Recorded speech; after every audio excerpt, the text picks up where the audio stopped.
स्वागत है आपका इंडिया की बात में। मैं अभिसार शर्मा, मेरे साथ हैं भाषा और मुकुल। और जो तीन मुद्दे हम आपके सामने लेकर आ रहे हैं वो कुछ इस तरह से हैं। मुद्दा नंबर 1, आखिर छात्र आंदोलन से क्यों डर गई बीजेपी गठबंधन सरकार? पुलिस की बर्बरता ने पार की तमाम हदें। मुद्दा नंबर 2, जिसकी हम चर्चा करेंगे, मनमोहन की मृत्यु पर भारतीय जनता पार्टी की छोटी सोच। बॉलीवुड तो श्रद्धांजलि देने से डरा।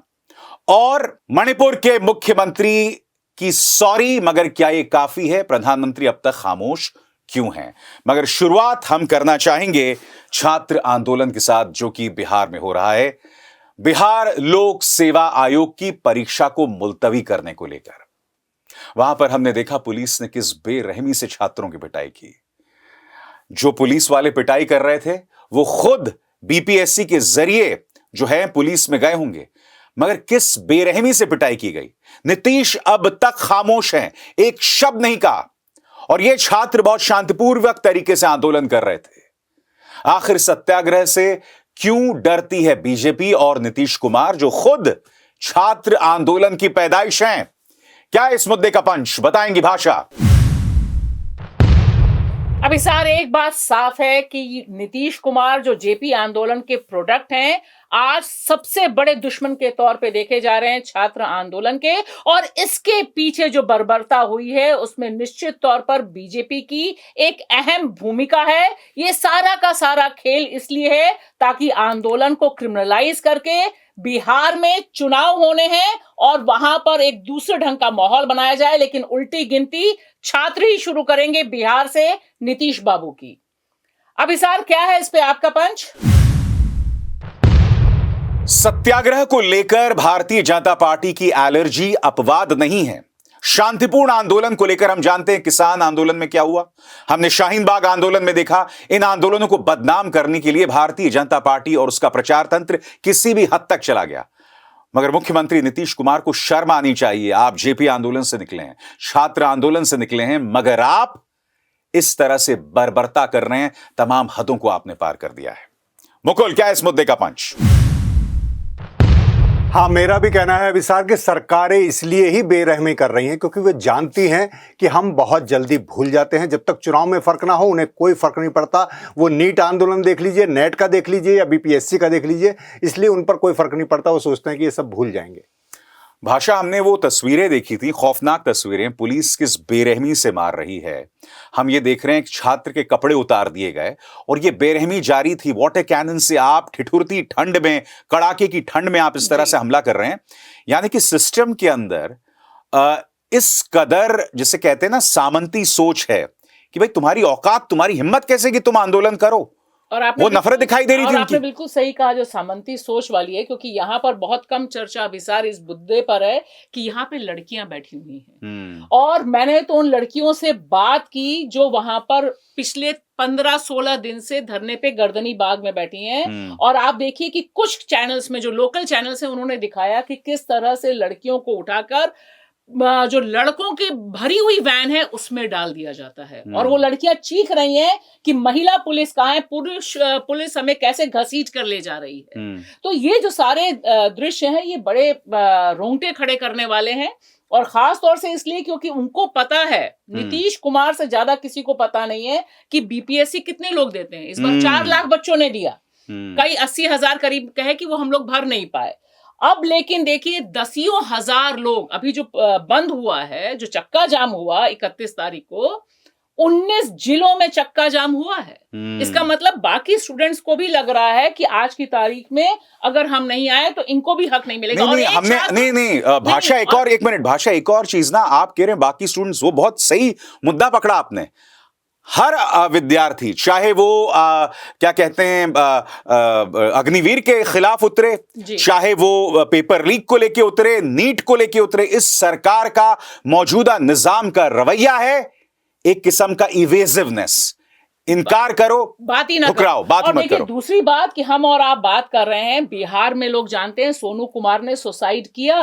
सोनू कुमार कौन है? कहीं चर्चा है? नेशनल मीडिया में तो लोगों को पता भी नहीं होगा कि एक अभ्यर्थी ने, एक कैंडिडेट ने जिसने एग्जाम दिया, जो कैमरे पे जाके रो रहा है और कह रहा है कि मैं बहुत मुश्किल स्थितियों में एग्जाम दे रहा हूं और अगर इसे री एग्जाम नहीं किया तो मेरी जिंदगी तबाह हो जाएगी, वो इसी आंदोलन के दौरान सुसाइड कर लेता है। और तब भी नीतीश कुमार जबान, मतलब मोदी जी से सीख रहे हैं वो, बिल्कुल, जैसे मोदी जी मणिपुर एक पे मौन शब्द है, नहीं कहा। और मुकुल, विडंबना देखिए, ये जो सारे नेता हैं, नीतीश के अलावा भारतीय जनता पार्टी के भी कई नेता जो है ना, वो आपातकाल की दुहाई देते हैं, जेपी आंदोलन की दुहाई देते हैं। ये सब छात्र आंदोलन से निकले हैं और सबसे ज्यादा बर्बरता भी इन्हीं के दौरान हो रही है। नहीं, मैंने जैसे कहा कि दरअसल चुनाव से डरती है बस सरकारें, नेता चुनाव से ही डरते हैं।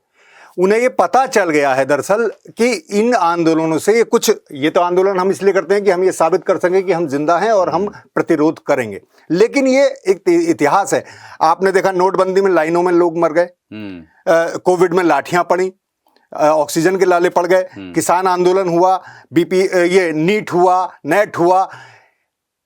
इनसे उन्हें लग रहा है कि चुनाव में फर्क नहीं पड़ रहा है। तो जब तक अगर ये सब गोलबंदी एक तरफ, अब दरअसल ये क्या होगा, अगर मान लीजिए री एग्जाम घोषित हो जाए, ये लड़के चुप और अपना एग्जाम दे लिए। जब तक ये सारे लिंकअप नहीं होंगे आंदोलन और एक बड़ा जन आंदोलन नहीं होगा, तो इस सरकार को, किसी भी सरकार को कोई फर्क नहीं पड़ेगा। और भाषा असली बात पता है क्या है? मुकुल की बात से सहमत इसलिए नहीं हूं क्योंकि बिहार में जिस तरह से आंदोलन फैला है और एक पॉलिटिकल कंपल्शन हुआ है, यहाँ पर भाकपा माले और पूरे लेफ्ट की जो विधायक, सांसद, कांग्रेस के सांसद, आरजेडी, सारे के सारे लोग इन छात्रों के पक्ष में उतरे हैं। चक्का जाम छात्रों ने नहीं किया है, तमाम लोगों ने। और कल 3 तारीख को बड़े पैमाने पर इस पे इंडिया ब्लॉक उतर रहा है, उसके जो छात्र संगठन है उतर रहे हैं। बिहार में परिस्थिति डिफरेंट है। यहाँ जो लेफ्ट और प्रोग्रेसिव पॉलिटिक्स है उसने अपनी जमीन बनाई है और आज की तारीख में छात्र वहां एक नहीं, मगर कहीं ऐसा तो नहीं होगा, नहीं एक मिनट, कहीं ऐसा तो नहीं होगा भाषा कि चुनाव आते आते ये जो तमाम छात्र इस वक्त मैदान में हैं, हिंदू खतरे में आ जाएगा और वो वोट उसी हिसाब से अभी तक तो बिहार में हिंदू खतरे की कोशिश गिरिराज बहुत कर रहे हैं, बीजेपी कर रही है, लेकिन फिलहाल बिहार की धरती में अभी तक, हम खाली अभी तक कह सकते हैं, इनका नफरती अभियान नहीं चला है। बीजेपी आज की तारीख तक कभी इंडिपेंडेंटली सरकार बनाने में सफल नहीं हो पाई, हर बार फिर बीजेपी नहीं सफल हो पाई। और बिहार में लेफ्ट का भी अपना योगदान है, लेकिन वो कुछ ही खित्तों में है, कुछ ही हिस्सों में है। दरअसल बिहार में ही सबसे ज्यादा सामंतीवादी सोच भी आप अब देखते हैं, पिछड़ापन भी देखते हैं, जातिवाद भी देखते हैं। वहां अब भी नीतीश बने हुए हैं ना लगातार 15 सालों से। तो इसे चुनौती नहीं मिल रही, आंदोलन होते रहते हैं, निपटते रहते हैं, इसलिए सरकारों को कोई फर्क नहीं पड़ता। मैं आपसे समझना चाहता हूं यहां पर मुकुल, तेजस्वी यादव की भूमिका पर, इस पे आप दोनों से राय मैं चाहूंगा। आपने देखा तेजस्वी यादव ने कहा कि अगर मैं चाहता तो मैं गांधी मैदान में 5 लाख लोगों को इकट्ठा कर सकता था। एक वो सरकारी चाटुकार वहां घूम रहा है जो बता रहा है कि भाई मैं कंबल तुम्हें दे रहा हूं, मेरा एहसान मानो, मगर पोल खुल गई। नीतीश तेजस्वी यादव मैदान में नहीं उतर रहे हैं। वो कह रहे हैं भाई ये गैर राजनीतिक आंदोलन, उसे वैसे चलने दीजिए। क्या ये उनकी रणनीति से आप गैर राजनीतिक कुछ नहीं होता। ये सवाल चाहे वो परीक्षा का है, परीक्षा कहां से जुड़ रही है, रोजगार से जुड़ रही है। ये रोजगार का सवाल गैर राजनीतिक सवाल नहीं हो सकता, पर सब लोग अपनी सुविधाएं देख के करते हैं। उन्होंने खूब मेहनत की, चुनाव में देखा कि नहीं आई सरकार, तो तेजस्वी की राजनीति पर भी तमाम सवाल हैं, जिस तरह का उनका पूरा एटीट्यूड है। लेकिन अभी आप देखेंगे, अभी मीडिया में मैं देख रहा था कि लालू और तेजस्वी की वो चल रही है कि उन दोनों में मतभेद हैं, कोई बयान में मतभेद है, नीतीश को ऑफर है, ये सब राजनीति चल रही है। लेकिन दरअसल जो रोजगार का सवाल है वो केंद्र में नहीं आ रहा। लेकिन भाषा, तेजस्वी यादव उनका किरदार, देखिए तेजस्वी का किरदार इस आंदोलन में, तमाम पहले जितने विपक्ष है वहां पर जिनसे मेरी बात हुई है, सबका ये कहना है कि छात्र चाहते हैं कि वो डिस्टेंस पे रहें, उनके समर्थन में लोग आए, लेकिन लीडरशिप छात्रों के पास रहे, जो बहुत वैलिड है। जैसे शाहीन बाग हुआ, किसान आंदोलन हुआ। आप देखिए 2019 के बाद से भारतीय लोकतंत्र में एक बड़ा चेंज आया है। जो मेजर आंदोलन हुए हैं सरकार के खिलाफ, वह नॉन पॉलिटिकल पार्टीज द्वारा हुए हैं, पॉलिटिकल हैं। ऐसे ही गर्दनी बाग का जो आंदोलन है, और ये सारे छात्र जो है बहुत अच्छे से पॉलिटिक्स समझ रहे हैं। लोग रोज इनके पास जा रहे हैं, चाहे वो भाकपा माले के विधायक और सांसद हो, कांग्रेस के सांसद हो, आरजेडी के विधायक और सांसद हो, वे सब जा रहे हैं। लेकिन यहाँ पर जो छात्रों की मांग है कि हमें लीड करने दीजिए, वो एक वैलिड है। और कल जो 3 तारीख क्या है, इसीलिए राहुल नहीं गए आपको लगता है? हालांकि वो तो खबर है शायद विदेश चले गए। नहीं, मुझे लगता है कि कांग्रेस के विधायक तो वहां पर पहुंचे हैं। हाँ, हाँ। कौन विदेश जा रहा है नहीं जा रहा है उसके लिए अमित मालवीय काफी हैं उनकी पल पल की खबर लेने के लिए। लेकिन फिलहाल यह एक ऐसा मूवमेंट है जिसमें इंडिया ब्लॉक के जितने पार्टीज हैं, इंक्लूडिंग आरजेडी, इंक्लूडिंग तेजस्वी, आप याद कीजिए तेजस्वी का ही वीडियो सबसे पहले आया था छात्रों के समर्थन में, किसी भी और पॉलिटिकल पार्टी के तुलना में। और उन्होंने सीधे सीधे कहा था, क्योंकि वहां पर जो मारे भी गए, जिन्होंने सुसाइड किया, जिसको इंस्टीट्यूशनल हत्या कह रहे हैं, सोनू कुमार, वह यादव समाज से हैं। बिल्कुल। तो आप देखिए जो एक्सपोज हो रही है पार्टी और पॉलिटिक्स, जो आप चर्चा कर रहे हैं, मैं खुल के कह रही हूँ प्रशांत किशोर, उन्हें छात्रों ने बेनकाब किया कि वो पॉलिटिक्स करने जा रहे हैं और लाठियां भी उन्हीं की वजह से उनकी मैं अलग से चर्चा करूंगा। मैं समझना चाहता हूं कि अब एक तरह से अब शुरू हो गया है, काउंटडाउन शुरू हो गया है, अक्टूबर नवंबर में बिहार के चुनाव हो जाएंगे। हमने देखा भारतीय जनता पार्टी पूरी तरह से घिरी हुई है, यहां पर उनकी गठबंधन की सरकार घिरी हुई है। क्या आपको लगता है कि आने वाले दिनों में यहां एक तरह से पूरी जहरीली राजनीति होगी मुद्दे को भटकाने के लिए? ये तो तय है कि पूरी जहरीली राजनीति होगी, जैसे दिल्ली में भी शुरू हो गई है बांग्लादेशी रोहिंग्या के नाम पर, बिल्कुल वही तय है। इन्हें सबको ये टैक्टिस, ये करतब पता चल गया है दरअसल, इसलिए डरते नहीं है। जैसे भाषा कह रही गैर राजनीतिक का चलन तो बहुत हो रहा है, लेकिन एक राजनीतिक चेतना जब तक नहीं होगी, आपने देखा पहलवानों का पहला आंदोलन गैर राजनीतिक, किसी को नहीं चढ़ने देंगे, फिर क्या हुआ, अंततः घसीटे गए तब कि राजनीतिक होगा, लेकिन उसका नतीजा क्या निकला? आप देख लीजिए हरियाणा में कोई फर्क उसका दिखाई दिया? बिल्कुल। सबसे ज्यादा हरियाणा की बेटियां थी। तो इसलिए इन्हें जो लगता है कि इतने शाहीन बाग हुआ, उन्होंने सीए लागू करा, सब हो गया, कुछ नहीं कर पाए ना। किसान हुआ, सीए लागू नहीं हुआ, नहीं, सीए लागू नहीं हुआ, सीए लागू हो चुका, उसके नियम बन चुके हैं। नहीं, अभी लागू नहीं हुआ, शाहीन बाग लागू नहीं हुआ, लागू नहीं हुआ सीए। सीए के तहत ही बहुत लोगों को अभी नागरिकता मिल चुकी है। नहीं, अरे आप सीए लागू हो चुका है, सीए नहीं, वो जो चेंज हुआ है उसकी वजह जो से सीए के नियम उन्होंने अधिसूचित किए 2024 में, उसके तहत नागरिकता देना शुरू हो चुका है। तो सीए उस तरह से आपको वो नहीं दिख रहा मुद्दा, लेकिन सीए का अपना उन्होंने इंप्लीमेंट शुरू कर दिया है। ठीक है, ये बिल्कुल क्लियर है। अच्छा, मैं प्रशांत किशोर के किरदार की आपसे बात करना चाहता हूं। मुझे याद आता है, आपको याद होगा किसान आंदोलन में 26 जनवरी 2021 जी, और किसान जो हैं वो कूच कर रहा था, मगर फिर वो अचानक एक रहस्यमय किरदार आता है, किसानों को वो लाल किला लेकर जाता है। ये वही शख्स है जिसकी तस्वीर सनी देओल से लेके अमित शाह से लेके प्रधानमंत्री नरेंद्र मोदी। यहां पर अब फिर वही हम देख रहे हैं, एक प्रशांत किशोर आते हैं, उनकी मौजूदगी, और जब छात्र उन्हें घेरते हैं तो उनकी सामंती सोच सामने उभर कर आती है। मतलब ये वो शख्स हैं जो राजनीति बदलने आए हैं मगर एहसान जतला रहे हैं कंभल को लेकर। तो मैं इनके किरदार के बारे में समझना चाहता हूं आपसे। देखिए, इनका किरदार तो छात्रों ने एक्सपोज कर दिया अभिसार, और मुझे लगता है छात्रों को हमें थैंक यू भी कहना चाहिए, क्योंकि जिस तरह से वे पल पल की, इसीलिए मैं कह रही हूँ कि बिहार की धरती थोड़ी अलग है। यूपी जैसी सामंती और यूपी जैसी कम्युनल नहीं है बिहार की धरती अभी भी। यहाँ पर एक किरदार जो प्रशांत किशोर है, जिनके बहकावे में, या यूं आज छात्र कह रहे हैं कि उनके बहकावे में आए या उनके कॉल में इतनी बड़ी संख्या में, हजारों की तादाद में लोग पहुंचे थे गांधी मैदान, क्योंकि उन्हें निश्चित तौर पे लग रहा था कि एक मसीहा आया, हो सकता है डील हो जाए, हो सकता है इसके पास पावर है। लेकिन मिनटों में अभिसार, 3 घंटे में देखिए, जिस आदमी के कॉल पर इतनी बड़ी तादाद में छात्र आए थे, 3 घंटे में तमाम छात्र उस आदमी को दोषी बता रहे थे कि इसकी वजह से शांतिपूर्ण प्रदर्शन पर इतना बड़ा लाठीचार्ज, और वो भाग भी गए हो गया। वो भाग भी गए थे। उस तरह के वीडियो सामने उभर कर बहुत साफ है। और कम से कम बिहार के जिन इलाकों में मैं जाती हूँ, वहां पर बीजेपी जो अपनी जमीन अभी तक नहीं बना पाई है, आरएसएस जो जमीन नहीं बना पाई है, प्रशांत किशोर जिस तरह से अपर कास्ट मोबिलाइजेशन करने की कोशिश कर रहे हैं, उसको उस तरह से उनकी जन स्वराज पार्टी को देखा जा रहा है। मैं ये भी जोड़ दूं इसमें कि छात्र दरअसल बार बार चला जा रहा है। ये सब रील वाला मामला हो गया है कि रील वाले ये सब उनके प्रवक्ता बन गए हैं। आपने देखा कि चाहे नीट में हुआ, चाहे उसमें, वो चाह रहे हैं कि उनके जो गुरुजी हैं, बड़े बड़े कोचिंग जो चल रहे हैं, वो लोग आगे आए, वो नहीं आते हैं। ऐसी ये हैं। तो ये इस आगे भी आते हैं, शर्तों पर आते हैं, शर्तों पे आते हैं, गायब हो जाते हैं, आलोचना करने से डरते हैं। तो ये सब जो चल रहा है, तो ये इसलिए कोई सरकार इससे डर नहीं रही है। और अब हम रुक करेंगे अपने दूसरे मुद्दे का।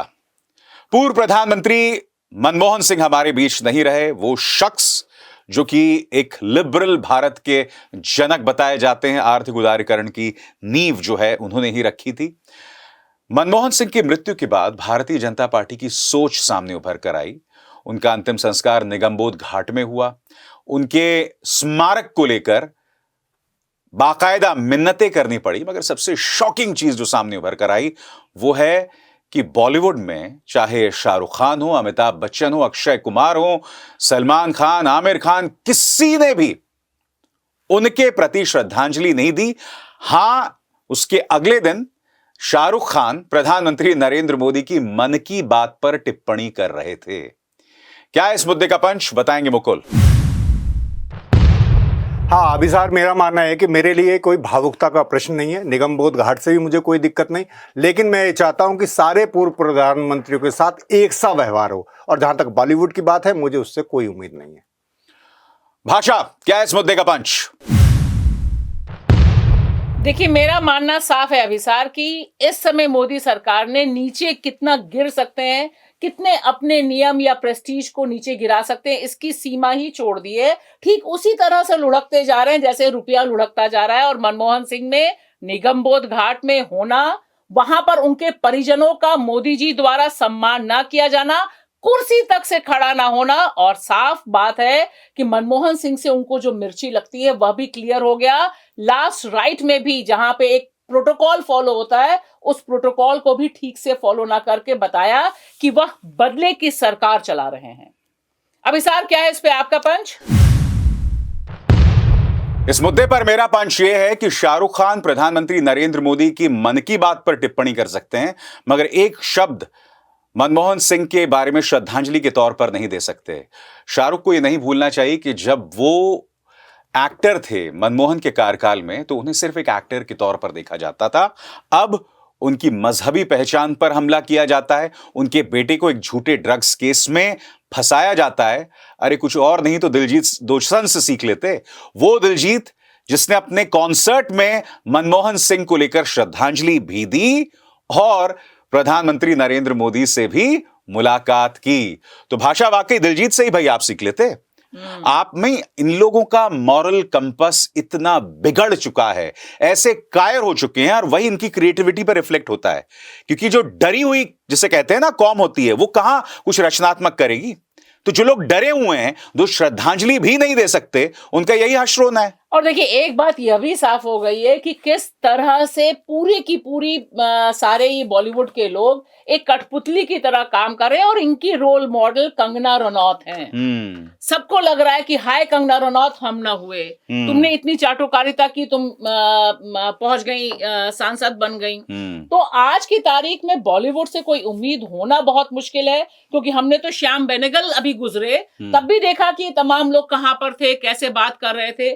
डर इतना हो गया है कि ये एक्टर नहीं रह गए हैं, सिर्फ एक मुखौटे के तौर पे काम कर रहे हैं। और मुझे लगता है कि इनसे अब देश की जनता को उम्मीद भी नहीं, इसीलिए इनकी फिल्में और फैन फॉलोइंग भी कम हो रही है। इसे भुनाने के लिए दिलजीत आगे आ गए हैं। मुकुल, मैं कहता हूं मनमोहन सिंह के कार्यकाल में ये तमाम एक्टर्स की रीढ़ होती थी।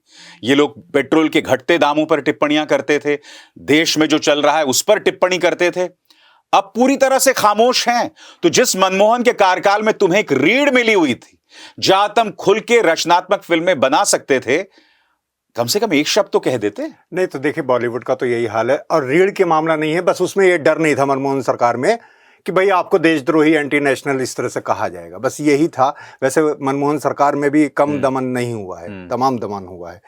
जहां तक दिलजीत से आप कह रहे हैं कि सबक ले, वैसे मुझे लगता है कि दिलजीत से भी सबक लेने की जरूरत नहीं है। वो दोनों पाले में खेल रहे हैं। वो एक तरफ कहते हैं किसी के बाप का हिंदुस्तान थोड़ी है, और फिर जाके वो मोदी जी से मिलते हैं। वो उनका पीआर इस तरह से, वो बड़ा बैलेंसिंग चल रहे हैं। तो और जो एक वो उन्हें एक तरफ प्रोग्रेसिव खेमा जो एकदम से उठा रहा था कि ये तो बड़े हीरो हैं, बड़े क्रांतिकारी हैं, उन्हें भी दिख गया। तो ये अंततः वही होगा जैसे सलमान खान से मुलाकात, जैसे सलमान खान पतंग नहीं, मोदी जी तो प्रधानमंत्री हैं, उसमें मुलाकात। हाँ, प्रधानमंत्री जैसे नहीं है ना, जैसे मनमोहन सिंह पूर्व प्रधानमंत्री नहीं थे ना, वो कांग्रेस ही थे, जैसे जिस तरह का व्यवहार उनसे किया गया। इसलिए मोदी भी प्रधानमंत्री नहीं है, भाजपाई है, संघी है। इसलिए वो चाहे सलमान खान पतंग उड़ा लें या शाहरुख खान टिप्पणी कर दें उनकी मन की बात पे, दिलजीत वो कर दें, ये सारा सब कुछ ये बैलेंसिंग एक्ट करते रहते हैं। अच्छा, भारतीय जनता पार्टी का पूरा जो रवैया रहा है, मतलब मेमोरियल स्थापित करने को लेकर भी आपको लिखना पड़ा, बोलना पड़ा। जी। अब निगमबोध घाट पे अंतिम संस्कार हो या ना हो, इस पर भी मैं काफी हद तक मुकुल से इत्तेफाक रखता हूं कि भाई उसमें कोई प्रॉब्लम नहीं है, मगर वो कहीं ना कहीं आपकी छोटी सोच दिखा रही है। और मनमोहन सिंह को लेकर आपकी जो एलर्जी है वो हमने देखा है। रेनकोट पहनने वाले जो शब्दावली है, भारतीय जनता पार्टी किस तरह से उन पर हमला करती थी जब वो प्रधानमंत्री हुआ करते थे, वो अब भी दिखाई दे रही है उनकी मृत्यु के बाद। देखिए, मेरा एक मानना है कि अगर आपने अटल बिहारी वाजपेयी का निधन होने के बाद एक अलग जगह उन्हें दी, तब निश्चित तौर पर यह सवाल मोदी सरकार से पूछा जाना चाहिए कि इनको निगमबोध घाट में क्यों जलाया गया। देखिए, ये एक प्रोटोकॉल है। सवाल हमें और आपकी एलर्जी का नहीं है। सवाल है कि आप पूर्व प्रधानमंत्रियों के साथ क्या व्यवहार करेंगे अगर दिल्ली में उनका अंतिम संस्कार हो रहा है। तो अगर यह नियम मनमोहन सिंह ले आए थे कि यहाँ ये होगा, तो फिर अटल के लिए आपने कैसे किया? अटल की मृत्यु के बाद तो यही हुआ ना। हम सब ने देखा कि किस तरह से वो समारोह हुआ था। और दूसरी बड़ी बात अभिसार, कि जो एक पर्सनल मोमेंट्स हैं उस पर जिस तरह से हरदीप पुरी एक घिनौना आरोप लगा रहे थे कि फूल चुनने कांग्रेसी नेता नहीं गए, और लगातार एक व्यवहार हो रहा है कि सोनिया और राहुल गांधी ने मनमोहन का अपमान किया। तो ये जो एक क्षुद्रता है, आप किस समय कर रहे हैं? उस समय कर रहे हैं जिस समय उस आदमी की मौत हुई है। और मनमोहन सिंह को तो जिस तरह से निशाने पर लिया गया, मेमोरियल की बात जो है उस पर जिस तरह से पूरी खबरें आप देखिए कि प्लान्ड अगले दिन इसी पर थी कि क्या हो रहा है, क्यों होना। एक प्रोटोकॉल एक देश में है, भारत एक बनाना रिपब्लिक थोड़ो है, एक प्रोटोकॉल है। जो आपने अटल जी के साथ किया वही आप मनमोहन सिंह के साथ करते। ये जो भेदभाव है, सवाल इस पर है। अच्छा, एक सवाल मैं आप दोनों से उनकी विरासत के बारे में पूछना चाहता हूं। अगर मैं आपसे शुरू करूं यहाँ मुकुल, की देखिए, मनमोहन सिंह उस वक्त वित्त मंत्री थे जब राम रथ यात्रा शुरू हुई थी। देश एक सांप्रदायिक आग की तरफ ढकेला गया। उसके बाद 1991 से लेकर 93 तक करीब 2500 मौतें हुई, दंगे, उसके बाद मुंबई ब्लास्ट, इन सब को मिलाकर देश का माहौल, फिर बाबरी भी ढाया गया उसी दौरान। इस माहौल में नरसिम्हा राव जैसे प्रधानमंत्री, मनमोहन सिंह जैसा वित्त मंत्री जिन्हें पूरी छूट दी गई नरसिम्हा राव द्वारा। अब कल्पना कीजिए इस दौरान एक ऐसा प्रधानमंत्री होता जो ये कहता, भाई आपकी एक भैंस घुसपैठियों को दे दी जाएगी, आपका मंगलसूत्र मुसलमानों को दे दिया जाएगा, ज्यादा बच्चा पैदा करने वालों के लिए। मगर उन्होंने अपनी छाप बनाई, और वही हमने 2008 में भी देखा जब पूरी दुनिया आर्थिक मंदी से गुजर रहा था, मगर भारत पर उसका असर बिल्कुल नहीं पड़ा। इसीलिए मनमोहन की विरासत बहुत अहम हो जाती है। नहीं, मनमोहन की विरासत तो है, पर देखिए उसमें इफ नो बट भी हैं, बहुत सी आलोचनाएं भी हैं, उनकी आर्थिक नीतियों को भी लेकर आलोचनाएं। हाँ, उनके सादगीपूर्ण व्यवहार, उनके रवैये को लेकर जरूर उनकी तारीफ होती है। लेकिन जैसे भाषा और आपने भी कहा, मैं जरा सा यहाँ जोड़ दूं, उनकी निगमबोध पर अंत्येष्टि होना या स्मारक बन जाए, मुझे इससे बहुत ज्यादा फर्क नहीं पड़ता, या उन्हें भारत रत्न मिल जाए, जिस तरह की बातें हो रही हैं।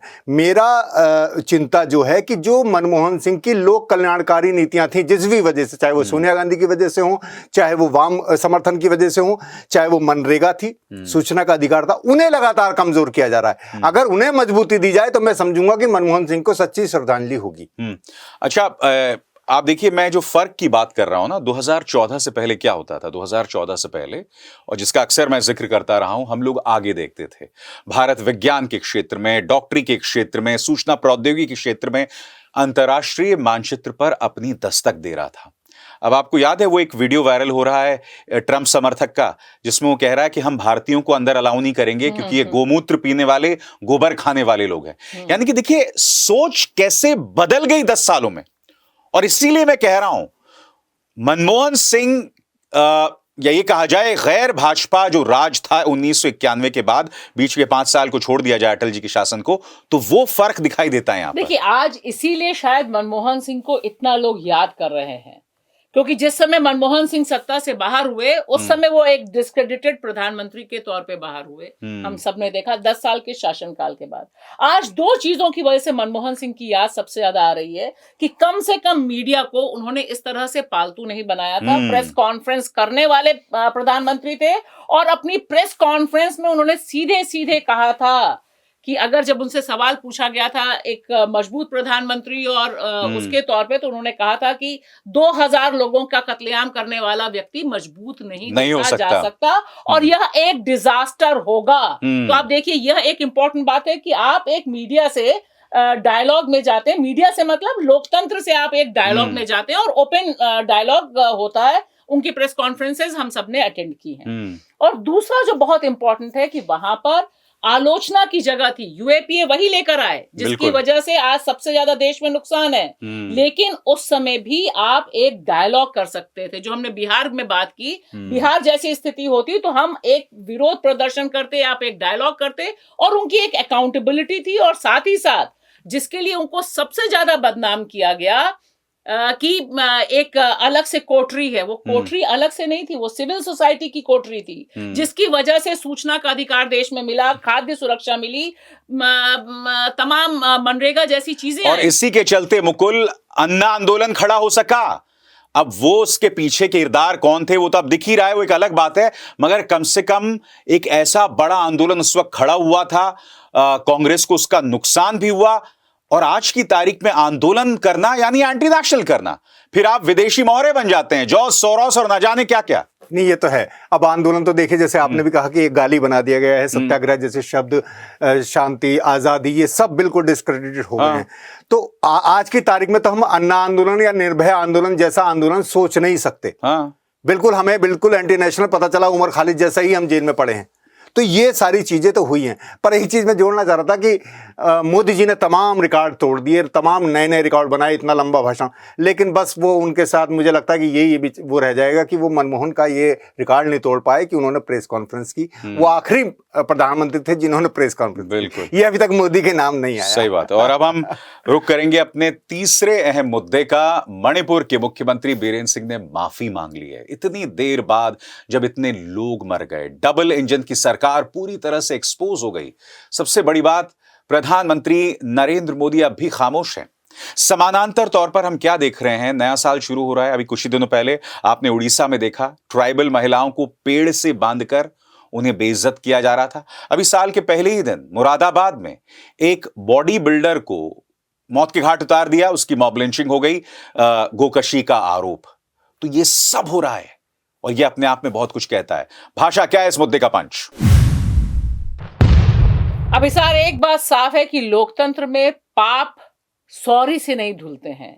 यहां वीरेंद्र सिंह को कीमत चुकानी पड़ेगी और पड़नी चाहिए। 2023 से मणिपुर जल रहा है उनके नेतृत्व में और मोदी जी की चुप्पी के नेतृत्व में, लिहाजा सॉरी शब्द कोई मायने नहीं रखता, आज की तारीख में भी जल रहा है। और दूसरी वजह यह है कि जिस तरह का नफरती माहौल है वह भी इसलिए है क्योंकि तमाम नफरती लोगों को पॉलिटिकल पैट्रोनेज इन्हीं सॉरी वाली टीम से मिला हुआ है। अभिसार, क्या है इस पे आपका पंच?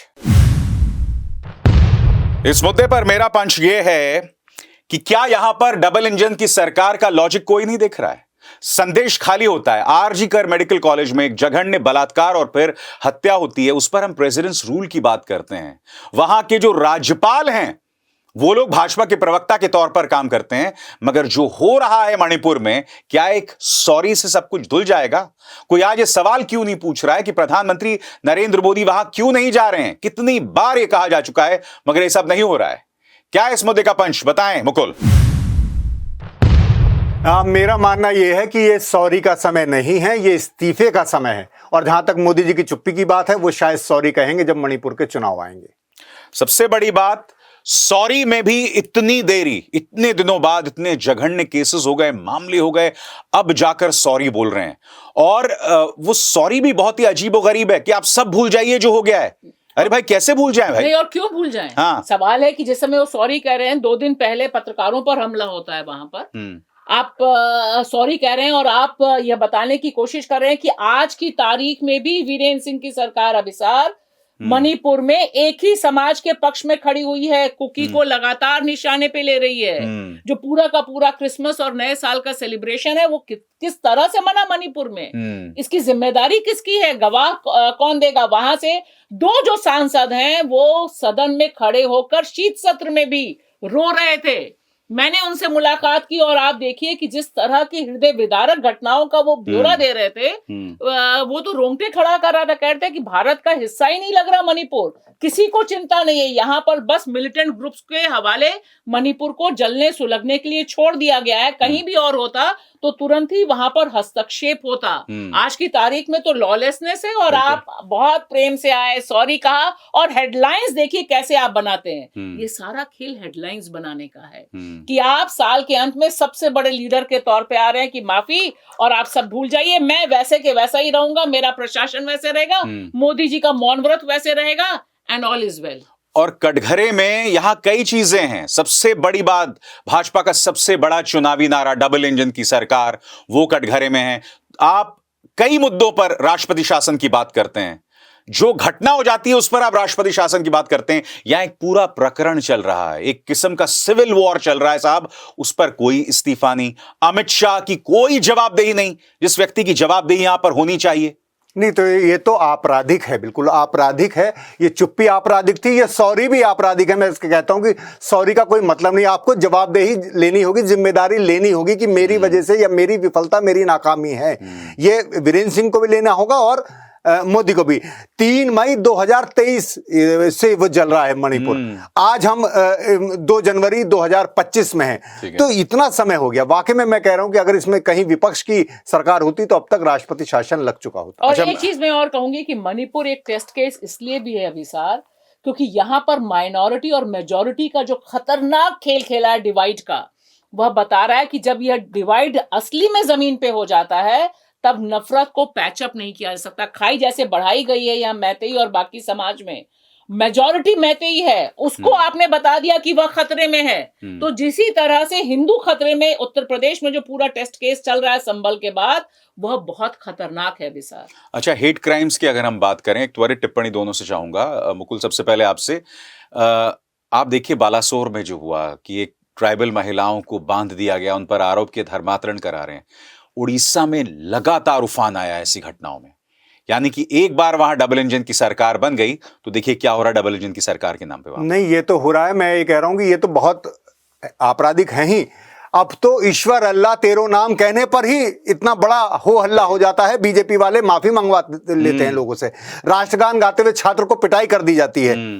तो मैं ये कहीं पर भी अगर हरा रंग है तो केसरिया पोता जा रहा है। इस तरह मुझे लग रहा है कि इन्हें ये पूरा लग रहा है कि ये 2025 जो संघ के 100 साल होने हैं, ये हिंदू राष्ट्र, यही हिंदू राष्ट्र होगा। इसका ट्रेलर तो हम देख ही रहे हैं बहुत समय से। मतलब अगर 100 साल हो रहे हैं तो गंदगी, कीचड़, बिल्कुल नफरत, जहर, इसके अलावा कुछ नहीं है। आप देखिए उत्तर प्रदेश में जो हुआ, पहले दिन, साल के पहले दिन एक इंसान की गोकशी के आरोप में हत्या कर दी जाती है। अब सरकार बीजेपी की है भाई, कम से कम इंसाफ की तो उम्मीद करो। अगर आपको लग रहा है कि वो गोकशी करके निकला था तो आपको निजाम पर तो विश्वास होना चाहिए। देखिए, उनको निजाम पे 100% विश्वास है और इस तरह की जो घटनाएं हैं वह बिना सत्ता के, बिना योगी प्रशासन की मंजूरी के इम्पॉसिबल है। उनको पता है, और वो भी बॉडी बिल्डर जैसा आदमी। आप पीट पीट के मार दे रहे हैं, आप वीडियो बना रहे हैं, तो अभिसार एक बात साफ है कि जो 100 साल हैं, 100 साल पहले जिस तरह से नफरत के बीज इन्होंने बोने शुरू किए थे, आज की तारीख में पूरे देश में इस तरह के नफरती कीड़े, जो जानलेवा कीड़े हैं, कोरोना से भी खतरनाक वायरस है, ये फैल रहा है। ये कीड़े नहीं, अब तो ये ऑक्टोपस हो गए हैं। बिल्कुल। चलिए, बहुत बहुत शुक्रिया आपका मुकुल और भाषा। इंडिया की बात में बस इतना ही। अभिसार शर्मा को दीजिए इजाजत। नमस्कार।